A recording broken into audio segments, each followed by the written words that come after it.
शुरू अल्लाह ताला के नाम से जो बड़ा मेहरबान नहायत रहम करने वाला है। तो अस्सलामु अलैकुम जी, कैसे हैं आप सब? उम्मीद करती हूँ कि सब खैरियत से होंगे। आज मैं आप लोगों के लिए रमज़ान स्पेशल कराची के मशहूर काठियावाड़ी छोले बनाने की रेसिपी लेकर आई हूँ, जो कि बेहद मज़ेदार बनकर तैयार होती है। बिल्कुल ऑथेंटिक सी रेसिपी है। अगर आप मेरी रेसिपी को फॉलो करेंगे ना, तो यकीन करें आप घर में ही बिल्कुल बाजार जैसे काठियावाड़ी छोले बनाकर तैयार कर सकते हैं। इस छोले की रेसिपी मैं आप लोगों के साथ पहले भी शेयर कर चुकी हूँ, बट रमज़ान आने वाला है ना, इसीलिए मैं आप लोगों के साथ दोबारा शेयर कर रही हूँ ताकि आप इसे अफ्तारी में बनाकर एंजॉय कर सकें। तो अगर आप भी आसान और ऑथेंटिक सी रेसिपी सीखना चाहते हैं तो इस वीडियो को बिना स्किप किए लास्ट तक जरूर देखिएगा।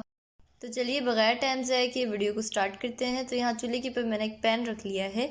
इसके अंदर ऐड किया है साबित लाल मिर्च, तकरीबन 10 से 11 अदद ऐड किया है। फिर मैं इसके अंदर ऐड कर रही हूँ साबित गोल धनिया, ये मैं 2.5 टीस्पून ऐड कर रही हूँ। और साबित धनिया ऐड करने के बाद में इसके अंदर ऐड कर रही हूँ साबित ज़ीरा, ये भी मैं 2.5 टीस्पून ही ऐड कर रही हूँ। जितनी क्वांटिटी में आप धनिया लेंगे ना, उतनी ही क्वांटिटी में आपने ज़ीरा लेना है। तो बस अब हम इसे अच्छी तरह मिक्स कर लेंगे और इसे 1 से 2 मिनट तक रोस्ट करेंगे, यहाँ तक इसमें से प्यारी सी खुशबू आना स्टार्ट हो जाए। तो इसे भूनते हुए मुझे तकरीबन 2 मिनट हो चुके हैं और इसमें से प्यारी सी खुशबू आना स्टार्ट हो चुकी है। तो बस इस टाइम पे इसके अंदर ऐड करेंगे चाट मसाला 1 टीस्पून, और ऐड करने के बाद इसे फ़ौरन से मिक्स करेंगे और चूल्हे को बंद कर देंगे। तो बस चूल्हा बंद करने के बाद हम इसे ठंडा कर लेंगे और ठंडा करने के बाद हम इसे ग्राइंडर जार के अंदर पीस लेंगे। इसका एक बिल्कुल फाइन सा पाउडर बना लेंगे।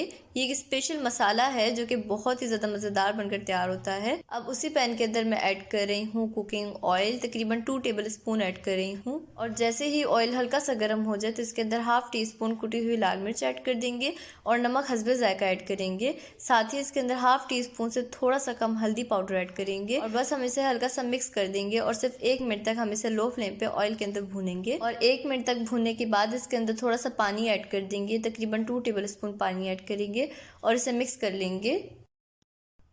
तो बस अच्छी तरह मिक्स करने के बाद में इसके अंदर ऐड कर रही हूँ उबले हुए चने और आलू।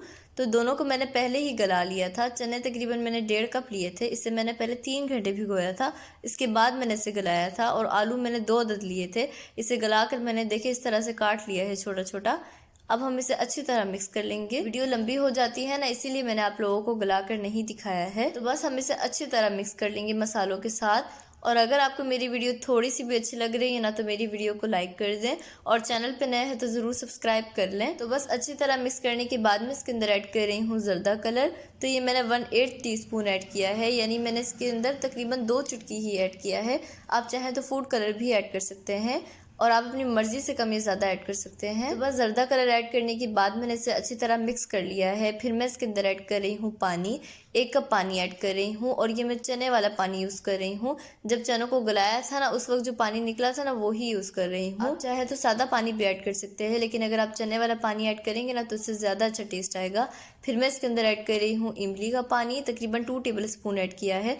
थोड़ी सी इमली को मैंने गर्म पानी के अंदर तकरीबन आधे घंटे पहले भिगो दिया था, इसके बाद मैंने उसका पानी ऐड किया है। इमली आप ज़रूर ऐड कीजिएगा, उससे टेस्ट बहुत अच्छा आता है।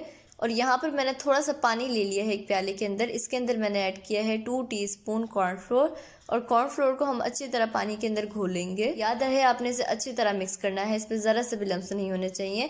इसके बाद हम इसे छोले के अंदर ऐड करेंगे, इस तरह से ऐड करेंगे थोड़ा थोड़ा करके, और इसके बाद हम इसे फ़ौरन से स्टर करेंगे। तो कॉर्नफ्लोर बेसिकली मैं इसलिए ऐड कर रही हूँ क्योंकि जो काठियावाड़ी छोले होते हैं ना, वो थोड़ी ग्रेवी वाले होते हैं, तो कॉर्नफ्लोर ऐड करने से ना ये थोड़े गाढ़ा हो जाता है, इसीलिए कॉर्नफ्लोर ऐड किया है। बस कॉर्नफ्लोर ऐड करने के बाद हम इसे अच्छी तरह मिक्स करेंगे और इसे अच्छी तरह पकाएंगे यहाँ तक कि ये अच्छी तरह गाढ़ा हो जाए। तो आप लोग देख सकते हैं कि ये अच्छी तरह गाढ़ा हो चुका है, ये देखिए इतना गाढ़ा होना चाहिए। तो बस चूल्हे को बंद करेंगे और इसे डिश आउट करेंगे। बिस्मिल्लाहिर्रहमानिर्रहीम। माशाल्लाह से बहुत ही प्यारी खुशबू आ रही है, यकीन करें इसकी खुशबू पूरे घर में फैल गई है। तो ये देखिए मैंने इसे डिश आउट कर लिया है। अब मैं इसके ऊपर थोड़ा सा प्याज ऐड कर रही हूँ बारीक कटा हुआ। इसके बाद मैं इसके अंदर ऐड कर रही हूँ मसाला, जो हमने भुना था ना शुरू में, उसे मैंने पीस लिया है, वही ऐड कर रही हूँ। और मसाला ऐड करने के बाद में इसके ऊपर ऐड कर रही हूँ पापड़ी। तो ये मैं होममेड पापड़ी यूज़ कर रही हूँ। अगर आपको इसकी रेसिपी चाहिए तो आप मुझे कमेंट करके बताइएगा, तो इंशाल्लाह मैं आप लोगों को बहुत जल्द इसकी रेसिपी दूँगी। तो ये है इसकी फाइनल लुक, और यकीन करिए जितना देखने में मज़ेदार लग रहा है ना, उससे कई गुना ज़्यादा ये खाने में मज़ेदार होगा। तो आप इस रेसिपी को ज़रूर ट्राई कीजिएगा और मुझे फीडबैक भी लाजमी दीजिएगा। तो आई होप आपको ये रेसिपी बहुत पसंद आई होगी। अगर आपको मेरी रेसिपी पसंद आए तो प्लीज़ मेरे चैनल को सब्सक्राइब कर दें, बेल आइकन को प्रेस करना ना भूलें। वीडियो अच्छी लगे तो लाइक और शेयर करना ना भूलें। तो नेक्स्ट वीडियो तक अल्लाह हाफिज़।